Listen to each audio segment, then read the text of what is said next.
In West Dade, I'm Belkis Ray, 7 News. All right, from the ground to the skies, photographer Bob Diamond is in Skycam 7, as you just saw, hovering over the crash site. Good morning, Bob. You out there? Good morning, John. How are you this morning? I'm good. Real quickly, right off the bat, it looks like you're a lot closer today than last week. True? Very true. We finally figured out, I think, how this is working. Apparently, the proximity that we're allowed to gain to the crash site is directly related to the activity. Of course, I guess this makes sense now, at Miami International Airport. And apparently, the morning is a little less hectic than the afternoon. What they have in this NOTAM is 3,000 feet and 5 miles, either or, at the discretion of the controllers based upon the traffic. And so it seems as though the mornings, we're doing about 3,000, between 3,000 and 3,100 feet right now. And the afternoons, it gets a little more hectic, and they move us out to 5 miles away because that 3,000 foot won't work. All right, real quickly, while we're looking at this picture, if you can move in, are you seeing any activity below at this point yet? Anybody starting to move out there?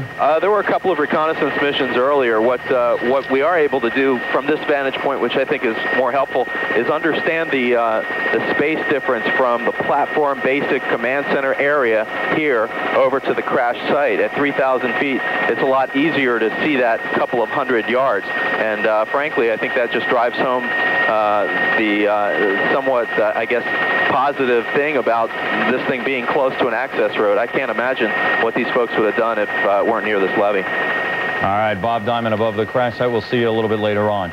Moving on now is Belkis. An hour. It headed northbound on the Palmetto Expressway with police cars in slow pursuit. It headed eastbound on 836, the Dolphin, and now has crossed the MacArthur Causeway and is winding its way through the streets of South Beach. Obviously now we're having more trouble tracking it because buildings are blocking our view from Skycam. Sources tell us that the person who hijacked this bus has some sort of a grievance with the Internal Revenue Service, has been wanting to meet with the Internal Revenue Service, has been negotiating with police on that subject. What we're trying to establish, of course, is who the person who hijacked the bus is, exactly how many children are on board. These are, we are told, children who were on their way to a special education course at Blue Lake Elementary School. According to the Dade County school system, there could be as many as 15 elementary school children aboard the bus. They were headed to their special education classes at Blue Lake Elementary School in Southwest Dade. The principal of that school has been in touch with the parents. Unknown exactly what the nature of the handicaps of the children are.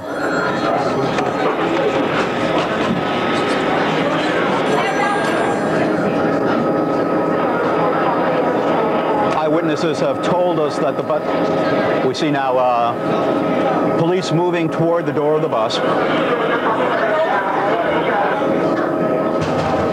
It appears they have somebody in custody.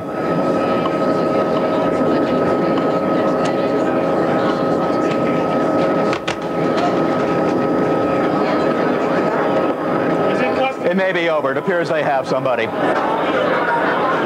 To figure out if he saw anything that will help them lead to determine how this fire started.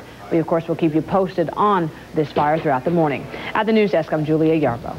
All right, thank you, Julia. Our other big story this morning, folks all over South Florida are cheering as the Olympic torch makes its way to Atlanta. And right now, it is moving through Broward County, or in that direction anyway. Bob Diamond is live in Skycam 7, checking out the scene from above. A little bit on the dark side, as we can see. Bob, where are you at right now? Good morning, John. We're, well, probably about 3 or 4 miles north of Sunny Isles. Hard to get a bearing at this point and keep my shot in for you. I'm sure you can understand. It is, as you said, an overcast morning. And we apologize for the brightness here. Apparently, more than 11 people are going to be carrying this torch during this hour. And this is very exciting for me. I don't usually get to look at these kinds of events. Do you know where they're going from this point? We understand their next stop, at least where we have mass cam, if we can. That's our truck, our live truck. If we can, maybe we can switch over to there real quickly and you get an idea. This is where a lot of folks are waiting for the torch. It's headed that direction, and from what we understand, this camera is at A1A and roughly County Line Road. You can see the escort waiting there. Bob, how far apart are you from this scene? I've got to guess we must be about 5 or 6 miles from there. The information I have next is up in Fort Lauderdale at the International Swimming Hall of Fame, which is a little later on today. At this point, they're apparently making great time, and they may be ahead of the schedule that they had planned for today. All right, another view from Skycam 7 and from on the ground. We're going to go back up to Bob Diamond in just a little while. Let's, at this point, continue with our newscast. Time now is...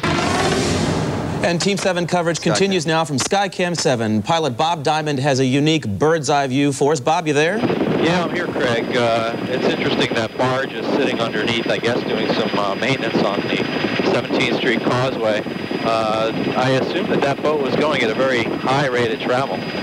Yeah, I was going to ask how in the world that boat would come to meet with that barge. I mean, from your view there, give us the perspective of what you think may have happened here. Well, my expectation would be that the Intercoastal Waterway, which is awash with boats on beautiful days like today, was probably overrun with a lot of boats, and one particular one perhaps was traveling at a high rate of speed and just was in the wrong place at the wrong time.